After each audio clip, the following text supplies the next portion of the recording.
ఏటూరు నగరంలో భారీ ఎన్కౌంటర్, 7గురు మావోయిస్టులు మృతి. ఇక మృతుల్లో కీలక నేత భద్రు సహా దళ సభ్యులున్నారంట.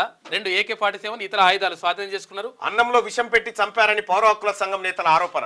33 ఏళ్ల కింద ఇదే చల్పాక అటవీ ప్రాంతంలో 7గురు పోలీసులను చంపిన మావోయిస్టులు. ములుగు జిల్లా ఏటూరు నాగారం మండలం చల్పాక అటవీ ప్రాంతంలో భారీ ఎన్కౌంటర్ జరిగింది. ఆదివారం తెల్లవారుజామున పోలీసులు మావోయిస్టుల మధ్య జరిగిన ఎదురు కాల్పుల్లో 7గురు మావోయిస్టులు చనిపోయారు. వీరిలో మావోయిస్టు కీలక నేత భద్రు సహా అతని దళం సభ్యులు అందరూ ఉన్నారు. ఎన్కౌంటర్ వివరాలను ములుగు జిల్లా ఎస్పీ డాక్టర్ శబరీష్ మీడియాకు వెల్లడించారట. ఇక్కడ ఎన్కౌంటర్కు స్థలంలో లభ్యమైన మావోయిస్టుల వస్తువులు. ఎన్కౌంటర్ జరిగిందట ఏది ఈడ ములుగు జయశంకర్ భూపాలపల్లి జిల్లా. ఉన్నాయా వివరాలు ఏమన్నా? అయితే ఛత్తీస్గఢ్ ప్రాంతంలో మొత్తం ఏరివేత కార్యక్రమం వందలాది మంది నక్సల్స్ ని ఖతం చేస్తున్నటువంటి పరిస్థితుల్లో చాలా మంది ఇటు తెలంగాణ వైపు మైగ్రేట్ అయినట్టుగా తెలుస్తా ఉంది.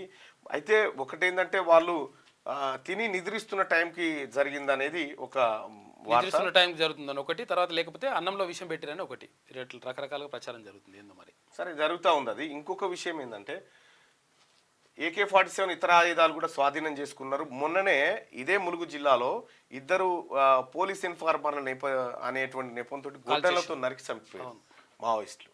సో మావోయిస్టుల అలజడి మాత్రం బార్డర్లో కనిపిస్తా ఉంది. ఇంకా మీరు తెలుగులో అనర్గళంగా రాయగలరా? స్పష్టంగా మాట్లాడగలరా?